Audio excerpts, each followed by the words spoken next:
दिल्ली में रक्षा मंत्री राजनाथ सिंह से मिले उपराज्यपाल मनोज सिन्हा। दोनों के बीच श्री अमरनाथ यात्रा मार्ग को लेकर हुई चर्चा। घाटी में टारगेट किलिंग पर रोकथाम को लेकर भी चिंतन।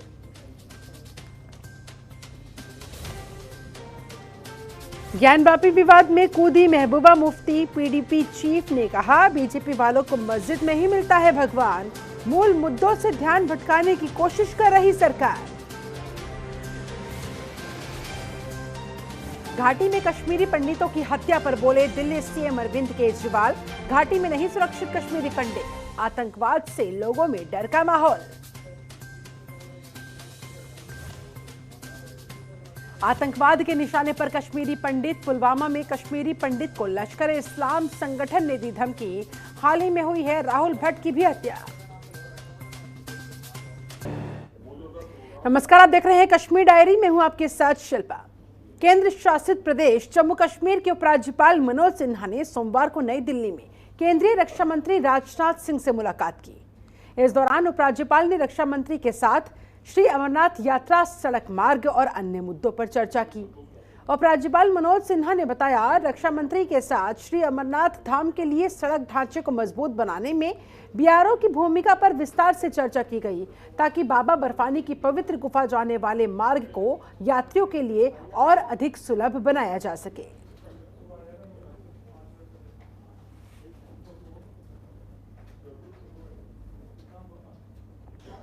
वाराणसी की ज्ञानवापी मस्जिद सर्वे को लेकर peoples democratic party chief Mehbooba Mufti ने केंद्र सरकार पर बड़ा हमला बोला। उन्होंने इसे ध्यान भटकाने की राजनीति बताते हुए कहा, हो सकता है इनको भगवान मस्जिद में ही मिलता हो। महबूबा मुफ्ती ने सवाल करते हुए आगे पूछा, ज्ञानव्यापी मस्जिद के पीछे पड़े हैं, क्या इसके बाद सब बंद हो जाएगा? इस दौरान उन्होंने कश्मीर में हो रही टारगेट किलिंग को लेकर भी बयान दिया। देखिए, के पास लोगों को बेचने के लिए कुछ भी नहीं है, सिर्फ हिंदू मुस्लिम नफरत। आज ये मस्जिद, कल वो मस्जिद, परसों वो मस्जिद। मैं तो बार बार अपने मुसलमान भाइयों से कहती हूँ कि इनको बोलो, एक ही बार हमें मस्जिदों की लिस्ट बताओ जिस पे आपकी नज़र है, क्योंकि मैंने पहले भी कहा, हम जहाँ सजदा करेंगे हमारा अल्लाह वहीं है। अभी ज्ञानवापी मस्जिद, उसके ऊपर भी पीछे पड़े हुए हैं। क्या उसको लेने के बाद ये सब कुछ ठीक हो जाएगा? तो ये मेरे ख्याल में ये बातें हमारे लोगों को जानने की ज़रूरत है। कश्मीरी पंडित धीरे धीरे अपने आप को सिक्योर महसूस करते थे, मगर जो गवर्नमेंट ऑफ इंडिया की पिछले 4-5 साल से पॉलिसी यहाँ अडॉप्ट कर रहे हैं, उसकी वजह से यहाँ के लोगों के दिल में इतना गुस्सा है, इतना डर है और खौफ भी साथ में है, जिसकी वजह से आपस में दूरियाँ बढ़ रही हैं। जब तक, मैंने गवर्नर साहब से कहा, जब तक आप जो वाजपेयी जी का पन्ना नहीं खोलेंगे, वो किताब का, जिसमें उन्होंने इंसानियत की बात की थी और जम्मू कश्मीर को इंसानियत के दायरे में डील करने की बात की थी, रीच आउट करने की बात की थी, तब तक अनफॉर्चुनेटली राहुल भट्ट जैसे जो हमारे बच्चे हैं हमसे बिछड़ते जाएंगे। इसलिए आपको अपनी पॉलिसी चेंज करनी चाहिए और उसी से जम्मू कश्मीर का जो मसला है, जो यहाँ की मुसीबतें हैं, उसका कुछ हो सकता है। ये मैंने उनको तफसील से बात बता दी। वहीं महबूबा मुफ्ती के बयान पर जम्मू कश्मीर के पूर्व उप मुख्यमंत्री कविंदर गुप्ता ने भी प्रतिक्रिया दी। उन्होंने कहा, ये वही लोग हैं जिनकी वजह से कश्मीरी पंडित पलायन करने के लिए मजबूर हुए थे। और क्या कुछ उनकी तरफ से कहा गया, देखिए। ये महबूबा मुफ्ती का जो कहना है, कश्मीर में जो माहौल खराब हुआ था, यही पीएचडी के लोग थे, जिसके कारण से कश्मीरी पंडितों का विस्थापन वहाँ से हुआ। और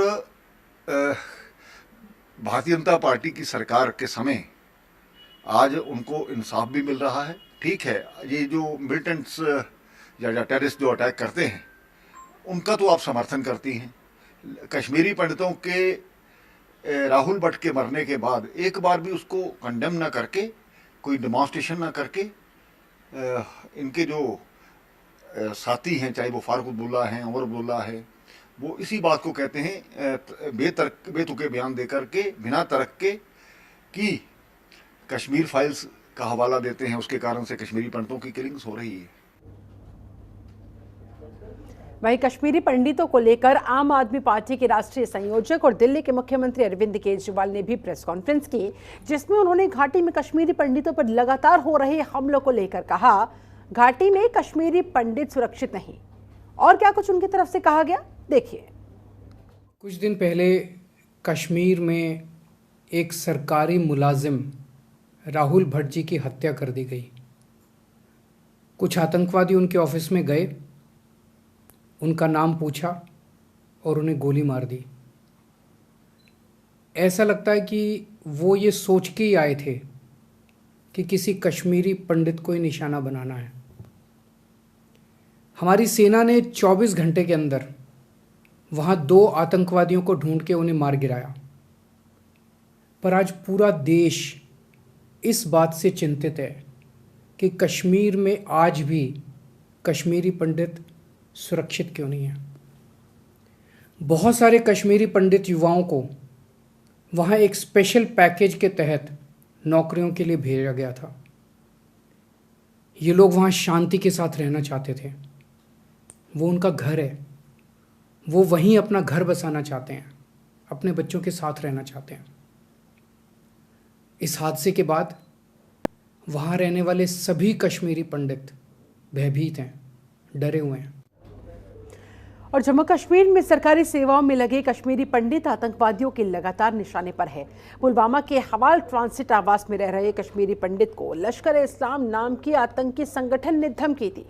आतंकवादियों की ओर से जारी किए गए एक पोस्टर में कहा गया कि कश्मीरी पंडित घाटी को छोड़ दे या फिर मौत के लिए तैयार रहे।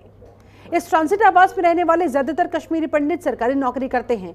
पोस्टर में यह भी लिखा गया कि सभी प्रवासी और आरएसएस एजेंट छोड़ दो या मौत का सामना करने के लिए तैयार रहो, इस तरह से धमकाया गया। ऐसे कश्मीरी पंडित जो कश्मीर और इजराइल चाहते हैं और कश्मीरी मुस्लिमों को मारना चाहते हैं, उनके लिए यहाँ कोई जगह नहीं। अपनी सुरक्षा दोहरी या तिहरी कर लो, टारगेट किलिंग के लिए तैयार रहो, तुम मरोगे। कुछ इन शब्दों के साथ कश्मीरी पंडितों को एक बार फिर से दहशत में लाने की कोशिश की गई। ये पोस्टर हवाल ट्रांसिट आवास के अध्यक्ष को संबोधित करते हुए लिखा गया है, लश्कर-ए-इस्लाम संगठन की तरफ से। देखिए जरा, यही वो पोस्टर है जो वहां पर चिपकाए गए हैं और धमकाया गया है कि कश्मीरी पंडितों को बख्शा नहीं जाएगा अगर किसी ने भी कश्मीरी मुसलमानों को टारगेट पर करने की कोशिश की, उन्हें मारने की कोशिश की।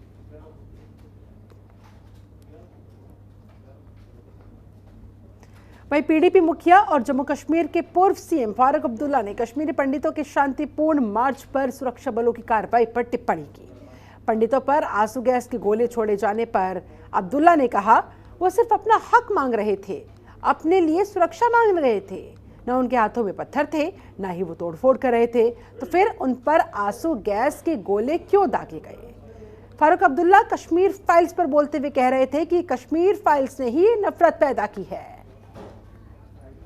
घर से निकल नहीं सकते, सिक्योरिटी जोन से निकल नहीं सकते, वो कैसे लोगों में जाएंगे, कैसे लोगों में अपनी बात रख सकेंगे। उनके लिए वो हालात पैदा कीजिए जिससे कि वो बंद न किए जाए और वो लोगों में जा सके। और ये भी कि महबूबा जी ने कहा कि साहब मैं जाना चाहती थी, ये जो आपके कुलगाम में राजपूत का कत्ल हुआ था, या मैं जो बडगाम में है वहाँ जाना चाहती थी, मगर मुझे बंद कर दिया। हम कोई सियासत नहीं लड़ने चाहते, हम उनके साथ हमदर्दी करना चाहते थे, मगर हमदर्दी करने के लिए भी आप रोक रहे हैं। तो कैसे ये चलेगा, कैसे हम लोग एक दूसरे के करीब आ सके। अगर हमने एक दूसरे के करीब आना तो ये नफरत खत्म करनी है। मैंने उनके सामने ये भी कहा, ये जो कश्मीर फाइल आपने फिल्म बनवाई है, क्या सच है कि एक मुसलमान एक हिंदू को मारेगा, उसके बाद उसका खून जो है वो चावल में डाल के कहेगा उसकी बीवी से तुम ये खाओ, क्या हो सकता? वहीं बीजेपी प्रदेश अध्यक्ष रविंद्र रैना पुलवामा पहुंचे, जहां उन्होंने पुलिस में कार्यरत पीएसओ रियाज अहमद के परिवार से मुलाकात की। बता दें आपको, रियाज अहमद को आतंकवादियों ने उनके घर के बाहर मार दिया था। रविंद्र रैना ने उनके परिवार से मुलाकात कर सांत्वना दी, दुख व्यक्त किया। इस दौरान उन्होंने कहा पाकिस्तानी एजेंट घाटी में शांति व्यवस्था को खराब करने की कोशिश कर रहे हैं। लोगों के दुश्मन है, वो नहीं चाहते कि यहां कश्मीर में अमन हो। ये जो हमारा हमसाया मुल्क है, ये नहीं चाहता कि कश्मीर के लोग सुख की सांस लें, यहाँ के बच्चे खुशहाली की जिंदगी जिएं। कुछ ऐसे लोग हैं, कुछ ऐसी ताकतें हैं जो चाहते हैं कि कश्मीर में खून ही बहता रहे। वो उन लोगों की ये साजिशें हैं जो अमन के दुश्मन हैं, जो इंसानियत के दुश्मन हैं, जो अमन के और इंसानियत के कातिल हैं। ये उन लोगों की साजिश है।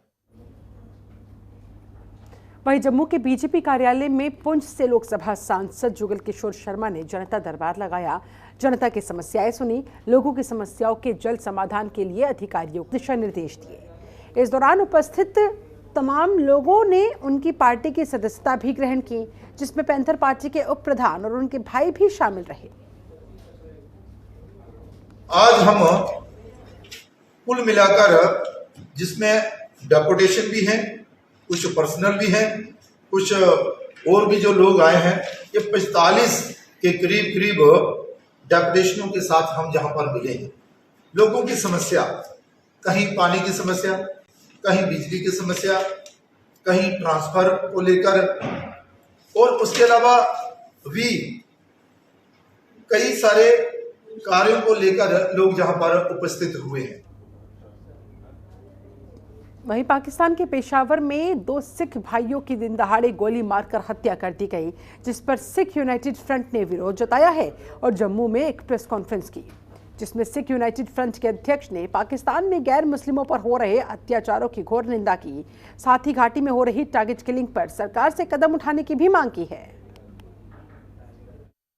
के दौर में भी ये साबित कर दिया कि ये पगड़ी जो है, ये अपनी शान वान शान को जो बख्शी हुआ है गुरु ने, इस पगड़ी को हमारे सर पे रख के मजबूती से, उसके लिए हर एक कुर्बानी देने के लिए तैयार है। और आज भारत की सरहदों पे अगर ये पगड़ी पहरा ना देती हो तो शायद चीन और पाकिस्तान और बाकी जो बुरी नज़र रखने वाली ताकतें हैं, वो हिंदुस्तान के भोले भाले अवाम को बहुत नुकसान पहुंचाने की साजिशें और बढ़ चढ़ के कर सकते हैं। लेकिन ये पगड़ी जब तक सरहद पे मौजूद है, हमारे सिखों के सरों पे मौजूद है, हमारे इस मुल्क को और हमारी इस तहजीब को, हमारे मज़हब को और हमारे भाईचारे को कोई उसको तोड़ने की कोशिश करेगा, उसको हम कामयाब नहीं होने देंगे। वहीं जम्मू म्यूनिसिपल कॉरपोरेशन अब सुप्रीम कोर्ट के उस फैसले को लागू करने जा रहा है जिसमें कहा गया कि चाहे मंदिर या फिर मस्जिद हो, एक तय डेसिबल में ही आवाज़ बाहर जा सकती है, आवाज़ को किया जा सकता है। जम्मू में जल्द ही ये नियम भी लागू होने जा रहा है। इसकी जानकारी देते हुए म्यूनिसिपल कॉरपोरेशन ने बताया, हर कोई इस आदेश का पालन करेगा क्योंकि यहाँ के लोग समझदार हैं। बॉडी बनी है ना, कुछ बना है। अभी प्रस्ताव आया हमारे एक वार्ड नंबर 3 से पार्षद हैं नरोत्तम शर्मा जी, उन्होंने हाउस में प्रस्ताव लाया है, लेकिन जो हमारा हाउस परसों लगा था शनिवार को, वो अदर डिपार्टमेंट का था। अभी कल हमारा हाउस एक्सटेंड हुआ है, कल जो दूसरे हमारे जो रेजोल्यूशन है, क्वेश्चन आवर है, वो होगा, उसमें प्रस्ताव आएगा, सर्वसम्मति से प्रस्ताव पास होगा। मुझे आशा है कि हो जाएगा, होने के बाद इसके ऊपर इम्प्लीमेंट किया जाएगा। ये कोई लाउड स्पीकर का पहले नहीं, लाउड स्पीकर का गवर्नमेंट ऑफ इंडिया की तरफ से और सुप्रीम कोर्ट की तरफ से ऑलरेडी है कि कितना वॉइस नॉइज होना चाहिए, वो होना चाहिए, सारा सिस्टम है, पर इम्प्लीमेंटेशन नहीं है। पोल्यूशन बोर्ड ऑफ जो हमारी कमेटी है उसका भी ये दायित्व है। हम भी एक्ट में देखेंगे क्या है, विद परमिशन लाउड स्पीकर की परमिशन होनी चाहिए। वो सारा जो भी हाउस पास करके इसको इम्प्लीमेंट कराने का हम लोग प्रयास करें। वहीं जम्मू कश्मीर की शिवसेना इकाई ने कटरा बस धमाके का विरोध किया। साथ ही कश्मीर में सक्रिय आतंकवादी संगठनों को चेतावनी देते हुए कहा, प्रशासन से मांग भी की कि सार्वजनिक वाहनों में अग्निशमन यंत्र भी लगाया जाए। जम्मू कश्मीर इकाई, कटरा इकाई हमारे साथ है। हमारा प्रदर्शन है जो हाल ही के अंदर गत वीरवार को जो एक बस के अंदर एक धमाका हुआ था, जिसको आग लगने की घटना बताई जा रही थी।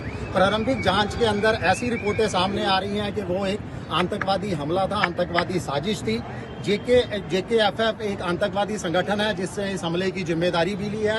आज हम इस माह के दरबार से इन आतंकवादियों को जो नापाक हरकतों को अंजाम दे रहे हैं उसको खुली चेतावनी देते हैं कि अपनी हरकतों से बाज आएं। हमें माननीय बाला साहब जो हिंदू हृदय सम्राट थे, जो 1990 के अंदर उन्होंने एक चेतावनी दी थी, उस चेतावनी को दोहराने के लिए मजबूर ना करें।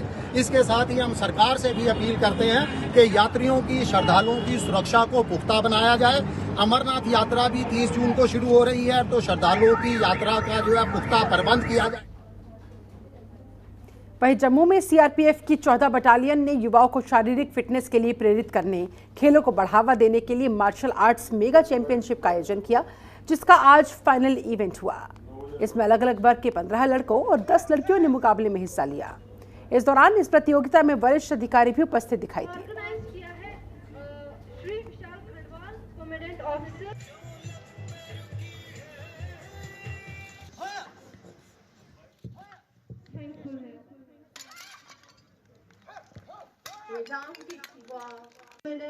ऑफिसर है 14 बटालियन के, अगर उन्होंने ये प्रोग्राम इन्होंने हमें मोटिवेट किया, एनकरेज किया, इन्होंने हमें मेडल्स से नवाजा। हम जो चैम्पियन ऑफ चैम्पियन गर्ल्स ने जीता, उनको 10,000 का प्राइज़ भी मिला। हम बहुत ज़्यादा शुक्रगुजार हैं इनके। अगर शोपियान में ऐसे ही जो प्रोग्राम्स करते रहते ये, तो जो शोपियान है ये बहुत ज़्यादा आगे जाएगा, क्योंकि बहुत ज़्यादा बच्चे हैं जिनमें टैलेंट होता है बट वो एक्सप्रेस नहीं कर पाते हैं। अगर ऐसा ही हुआ तो बहुत ज़्यादा हमारा शोपियान बहुत ज़्यादा आगे जाएगा। था बच्चों के लिए, लड़के लड़की दोनों के लिए स्क्वायर मार्शल आर्ट का कंपटीशन था एंड ये बहुत ही अच्छा इवेंट था। इसमें काफ़ी सारी चीज़ें देखने को मिली हमें। कंपटीशन हुआ जिसमें रनर अप विनर सारे आए यहाँ पे एंड मुझे बहुत अच्छा लगा कि लड़कियों ने इतना ज़्यादा पार्टिसिपेट किया है और सेल्फ डिफेंस की टेक्निक है, तो आई थिंक इसको और ज़्यादा प्रमोट करने की ज़रूरत है। स्क्वायर मार्शल आर्ट के साथ हम पिछले 3 वर्षों से लगातार जुड़े हुए हैं। विभिन्न अवसरों पर हमने इनका सहयोग किया और अभी आगे भी हम इस प्रकार से करते रहेंगे। यही मेरे को आशा है कि जो यहाँ का यूथ है वो किसी भटकाव की तरफ ना करके अपनी एनर्जी को इन्हीं कार्यक्रमों में, इस प्रकार के स्पोर्ट्स एक्टिविटीज़ में लगाए। वहीं करगिल में भी दूसरी राष्ट्रीय लोक अदालत का आयोजन किया गया। प्रथम पीठ की अध्यक्षता एजाज अहमद खान ने की। कुल 344 मामले राष्ट्रीय लोक अदालत और पूर्व लोक अदालत सत्रों में भेजे गए थे। इस दौरान कुल 195 केसेस का निस्तारण भी कर दिया गया। इसके तहत 84,74,000 से ज्यादा रुपये सेटलमेंट राशि के तौर पर वसूले भी गए। वहीं 89,850 की राशि जुर्माने के रूप में भी वसूल ली गई। नेशनल लोक अदालत के तौर पे मनाया गया है। यहाँ पर हमारे डिस्ट्रिक्ट लीगल सर्विस अथॉरिटी के बैनर तले आज की लोक अदालत में हुए, जिसमें अभी भी बहुत सारे केसेस अभी पेंडिंग है। अभी फर्स्ट टाइम होगी तो काफ़ी केसेस जो है लोगों का पेंडिंग थे, जिनमें प्री लिटिगेशंस थे। म्यूनिसिपल कमेटी के जो टैक्स पे के रिलेटेड थे और भी PHE और बाकी डिपार्टमेंट्स वगैरह के सबके केसेस यहाँ पर पेंडिंग थे, तो जिनका अदाला आज जो है बहुत सारे केसेस का अदाला आज इमिकेबली जो सेटल हो गया। क्योंकि लोक अदालत का मतलब भी यही है कि लोगों की ही रजामंदी से अगर वो सेटल हो जाए, तो मैक्सिमम कोशिश यही है कि डिपार्टमेंट में हो चाहे लोग भी हो, तो काफ़ी अच्छे से यहाँ पर काफ़ी केसेस आज। वहीं जम्मू में पिछले 2-3 सालों में डोगरी भाषा को भी काफ़ी महत्व दिया जाने लगा। इसका प्रचलन काफ़ी बढ़ गया है, इसे काफ़ी हद तक बढ़ावा मिला है, जिसके चलते डोगरी आर्टिस्ट और सिंगर्स को भी प्रोत्साहन मिलता हुआ। इसी के चलते डोगरी गायक अपने एल्बम भी रिलीज़ करते नजर आ रहे हैं। आज जम्मू प्रेस क्लब में एक नया डोगरी गाना रिलीज़ किया गया, जिसे नीता आदर्श ने अपनी सुरीली आवाज़ में गाया है। मौके पर प्रेस क्लब के जनरल सेक्रेटरी ने कहा कि हिंदी हमारी दादी है, जबकि डोगरी हमारी माँ है।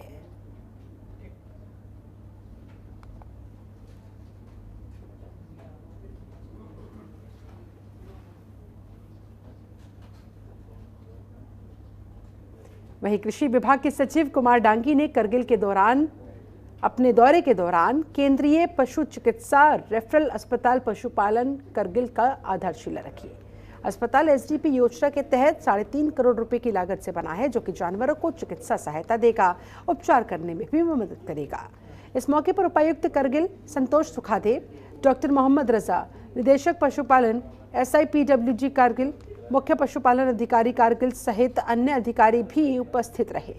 सचिव ने मीडिया से बात करते हुए कहा, विभाग अलग अलग सब्सिडी योजनाओं के तहत किसानों की आजीविका बढ़ाने पर जोर दिया जा रहा है।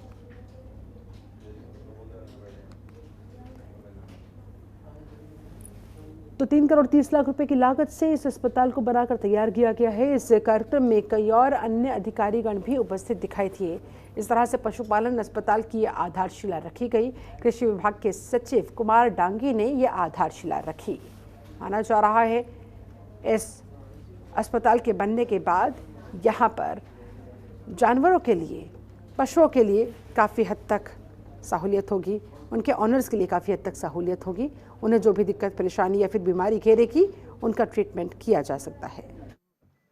स्पोर्ट्स में जो यूटी की तरफ से एक तो जो गैप्स हैं, जो इंफ्रास्ट्रक्चर, उसके ऊपर काम चल रहा है। कोचिंग के ऊपर हम फोकस कर रहे हैं, उसके अलावा इक्विपमेंट्स के ऊपर हम फोकस कर रहे हैं। एसोसिएशन को रजिस्टर किया जा रहा है, जो एसोसिएशन रजिस्टर्ड होंगे उसको हम सपोर्ट करेंगे।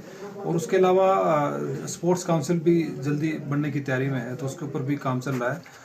तो कोशिश यही है कि जितने भी जो भी एसोसिएशन है उसको पूरा सपोर्ट मिले।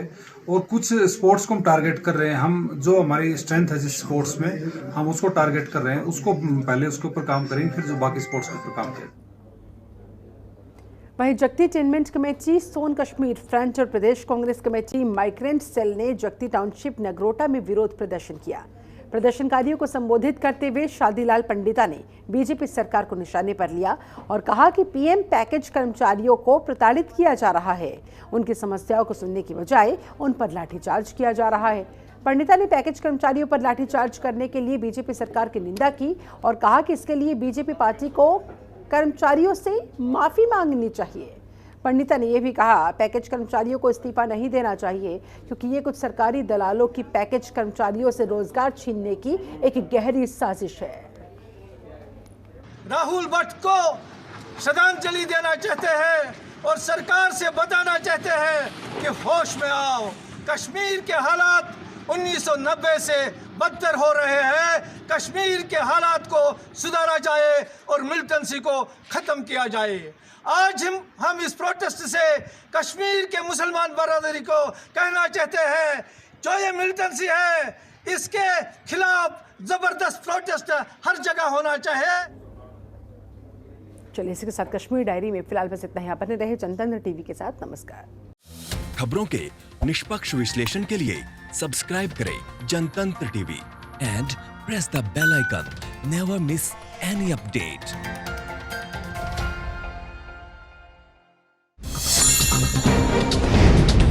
डाउनलोड कीजिए जनतंत्र टीवी ऐप को, जो कि अवेलेबल है गूगल प्ले और ऐप स्टोर पर। अधिक जानकारी के लिए अभी डाउनलोड करें।